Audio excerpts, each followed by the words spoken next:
war that is amongst us today a half a mile away.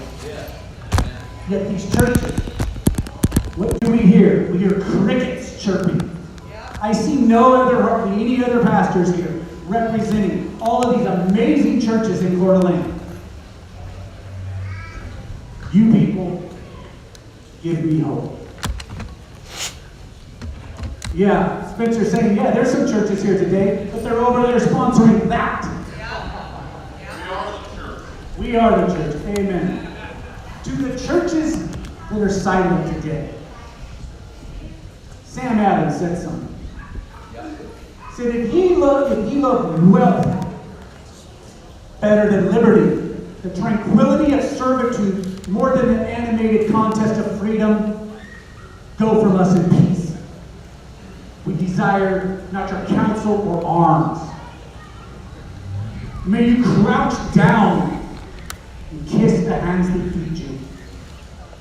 And may your chains rest lightly upon you. And may posterity forget that you were ever our country. That's my message to those that won't stand against this evil. This has got to be stood against. There should be thousands in this park today. And I'm looking at the camera to every one of you churches and pastors and asking, why aren't you here?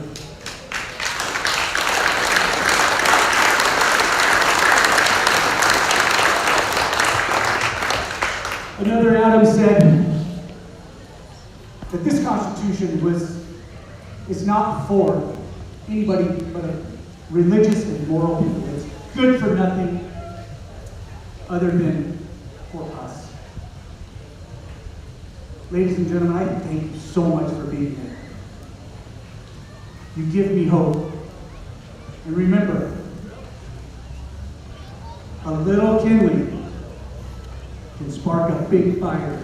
And you guys are the kindling. Take this back to your churches and ask them, why, Pastor, did you not participate and stand and be counted against the evil that is permeating and pervading our doggone society? What if we weren't here? What would this thing look like next year? There may be 5,000 of them marching down Sherman with little kids.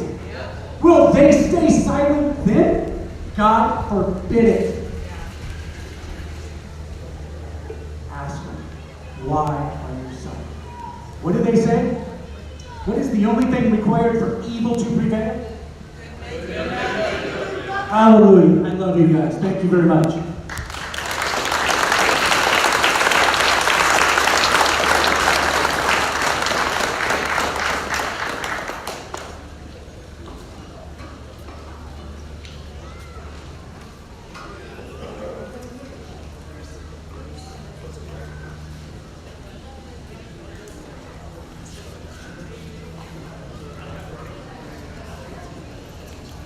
Hey, just a heads up that the flight event the month is ended, and people are starting to disperse.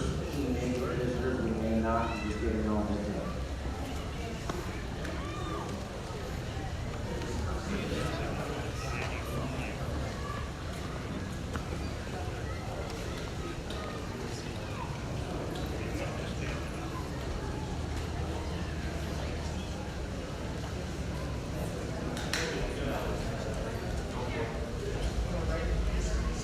Hey, how y'all doing? My name is Josh, and I'm from an organization called Warriors Rest, and we work to build community, train people on the front lines, whether for justice or proclamation of the truth. And so I was asked to share a little story today. I think part of the problem of the state of our country is that we've lost our story. And so I'm going to read a story for you. So bear with me. It starts like every story starts. It's called Scuba Bear. Once upon a time, there was a discontent, sometimes angry, but definitely ornery scuba bear named Simmy. Simmy felt out of place about who he was, how he was living, and for that matter, how everyone else was living. The terrible state of the world was constantly on his mind, and no one could do anything about it. In Scuba Land, where he lived, he was constantly bombarded with options on what to believe, or how to have your best life. Yet none of them fit in him just right. He looked and he looked, all the while getting more and more confused, angry, and isolated. One day he happened to meet an odd bear, not as odd as some might say, like in a negative way, odd like you don't know what to do or how to act, unsettling, you might say. Although Simmy did not know him, the strange bear had the nerve to walk right up to him and say, "Good morning, fellow grizzly bear. Happy walking, running, and frolicking today." Then the odd bear walked away as if it was completely normal. What a strange and peculiar thing to say to a stranger in scuba land, thought Simmy, especially to a scuba bear who clearly comes from a family in a region known as the best swimmers. Needless to say, Simmy was curious and befuddled. He swam after this strange bear as fast as he could.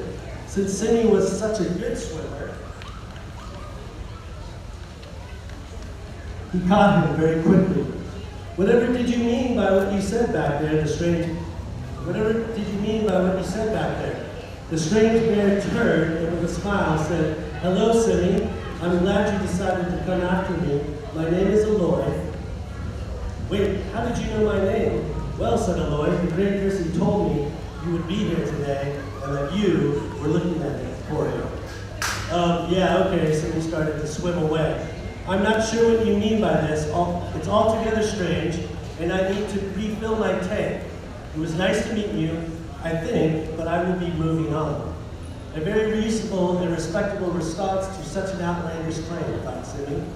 The strange bear just looked at him and smiled, making the situation even more awkward and weird. Simmy did not know what to do next, and as Simmy thought he was going to freak out, the strange bear finally spoke.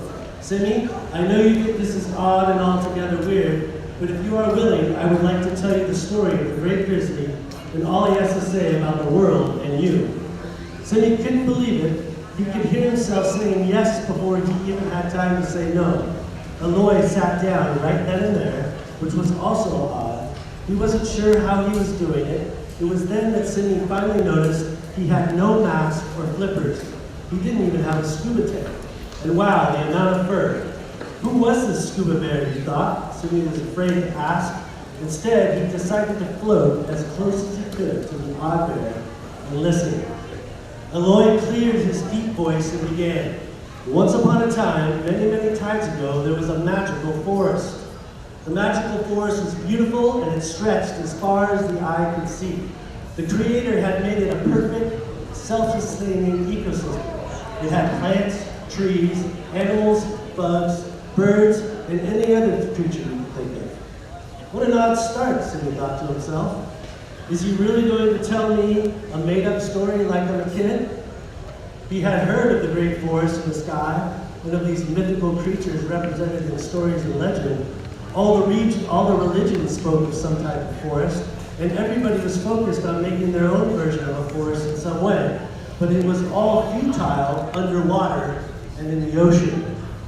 Simmy was about to say this was a waste of time and swim away when Aloy raised his voice as if he knew Simmy was about to leave. The forest creatures were not the only creatures in the forest. The Creator also made magical creatures to live alongside the forest creatures, although very few could see them. They all lived harmoniously together with the Creator as they made the world a beautiful place. Some of the magical creatures didn't like one particular forest creature. You see, the grizzly bear was created in the image of the Creator, and they were not. Even though the magical creatures were more powerful than the grizzly bears, the Creator gave the entire forest to them to rule. On top of that, the Creator placed the grizzly bears over them.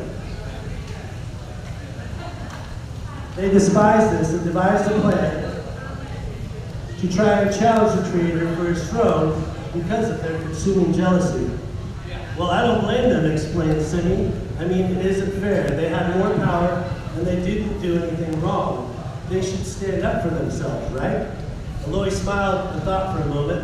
"Well, just because you think something should be a certain way doesn't mean it should be," he replied. "And when you are consumed with getting or keeping power, it will inevitably consume you and those around you, especially the ones you love. Power isn't the only way in the world, Simmy. Shall we move on with the story? Cindy wanted to leave at this point, but once again he found himself saying yes. This rogue group of magical creatures challenged the Creator's authority after they mustered all the power they had. It grieved the Creator that they were doing this, but his response was automatic. With a flashlight lightning, the entire group of mutineers were thrown down into the forest out of the magical realm. This wasn't as much of a decision by the Creator, it was more like a reality of who the Creator was and who these creatures weren't. The perfect ecosystem of the forest had begun to fracture as a group of magical creatures known as dragons plotted over there. Not able to challenge the Creator head on, they decided to turn their attention to his favorite creature. Tell you what, some of the stuff that's going on in the library is disgusting. They say that I'm a little these curious don't on your exist, the media organization's does. Well, here they are, unless we're covering fantastic. We aren't anti-gay. We don't care what you are. We don't push it on kids and we don't push it down on you like that. Right.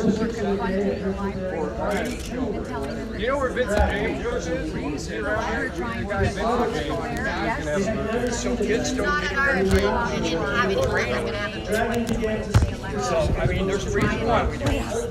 Okay, we're not into censorship. We don't believe in censorship. We don't want to violate anybody's rights. But what we don't want is somebody to bring harm to our children, especially taxpayer dollars fund this in your school systems, in your libraries. That's fact. Does that help? Don't take my word for it, read it. It is very disturbing. Well, here's a book right here that's for 5 and 6-year-olds. Yeah, here's one for 5 to 6-year-old children. Well, the feeling so sorry for them. So. And it goes younger than that. We've got books in here that are geared towards 2-year-olds. Okay, it's I agree. well, yeah, but we got books in here that are geared towards 2-year-olds. Here, this is what they call a board book. So here, So G is for gender. K is for kindness. M is for multicultural. pick up the ones that I have. T is for transgender. Look, you know, I think kids should be watching SpongeBob SquarePants or something like this. Don't be trying to indoctrinate kids about different genders and everything else. Let kids grow up, decide who they want to be. If they want to be gay when they get older, let them be. Okay? Don't force an agenda on them under the pressure of time before they're mature enough to make an adult or a decision that's not going to impact the rest of their life. Because you know what? They say that young people 18 years old are not mature enough to buy a long gun, right? Well, if that's the case, why would a 4 or a 5-year-old be mature enough to decide that they're a female and want to cut their gender off or get their Now, I have a problem with that. This one is I have a problem.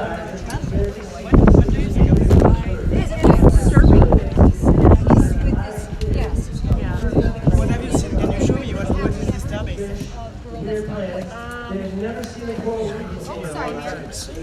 Like you said, the changing your gender before, you know, you have the mental capacity to make those kind of like changes you want, you know. I get the boundaries between girl and boy, like girls can play with trucks and boys can play with dolls, and that's the way it's always been. But to want to change your gender at 5 or 6 years old is pretty disturbing. No. Yeah, I didn't know. But my daughter is 22, so it wasn't like that when I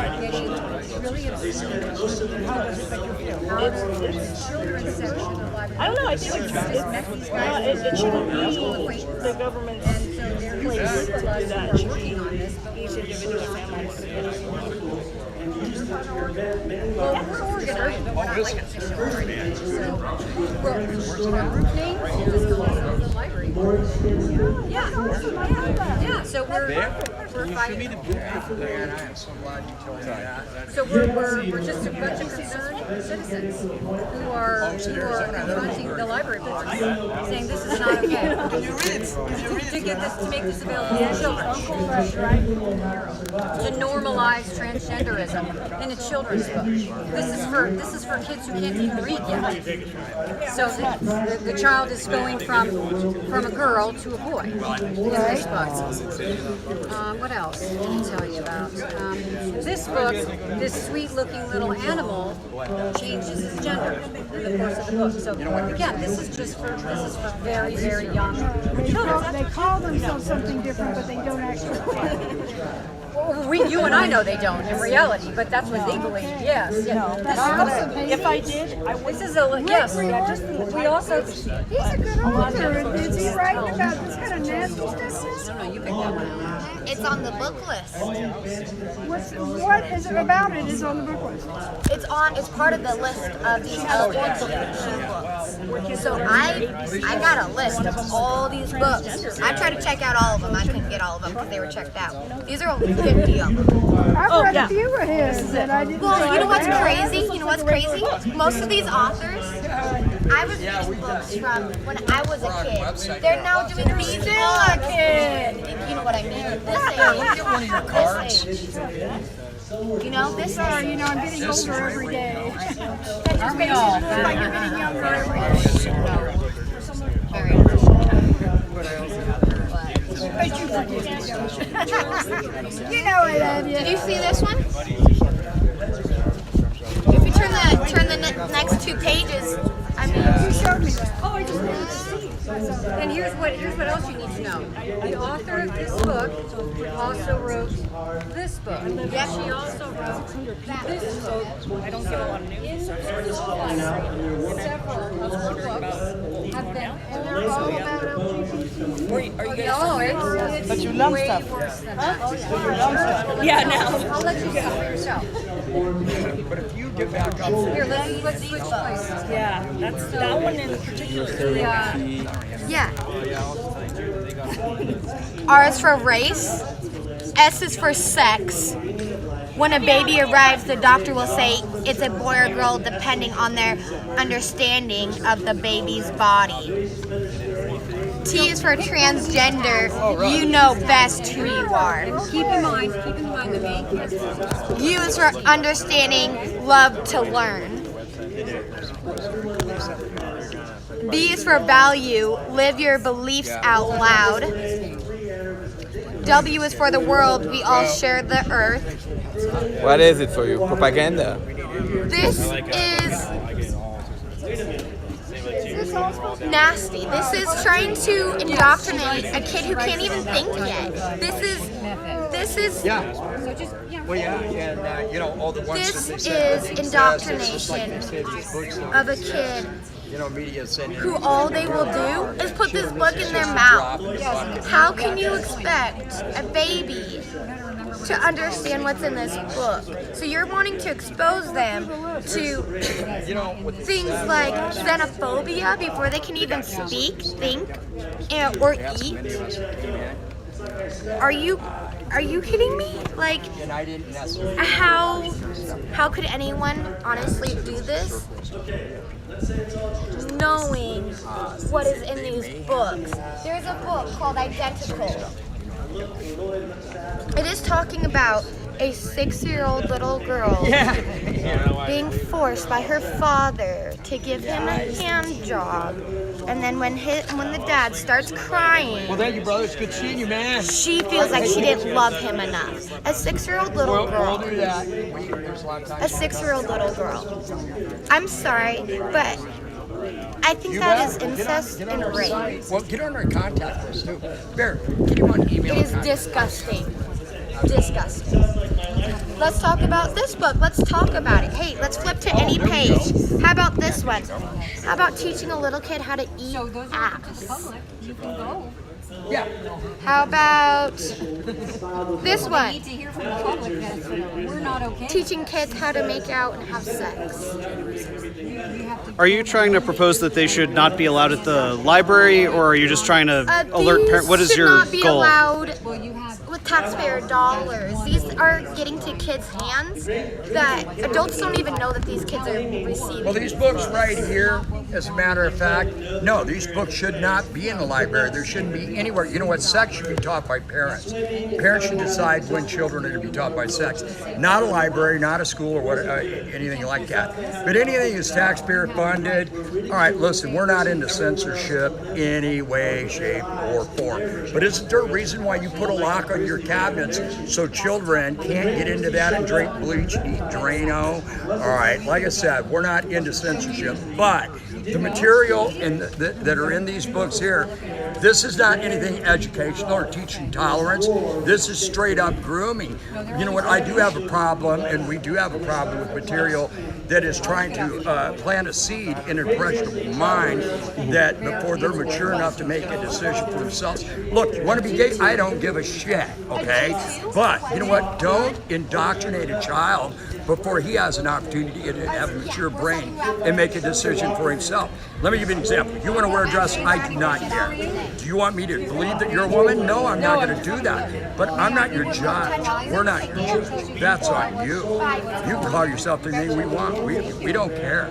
But you know what? When you start trying to promote this stuff and you start pushing it on impressionable children, you're an asshole. Not only you're an asshole, you're a grooming asshole. You mentioned like the issue of censorship. How do you draw that line without getting rid of libraries altogether? Okay, like how would you write out a totally policy? Understand that. Well, this material should be in a section to be 18 and above. You know, maybe a little bit before your time, but in movie places, what they had X-rated videos. You're 18, you can go in there. You're old enough to make a decision to go in there and do that. Listen, teaching 13-year-old children how to eat ass and use butt plugs, I think there's a problem with that. When there's a situation here, when you have books that are teaching 4 and 5-year-olds that it's okay to change your gender, well, I have a problem with that. You know what? The narrative they're throwing out, all right, an 18-year-old is not mature enough to own a long gun, right? How old are you?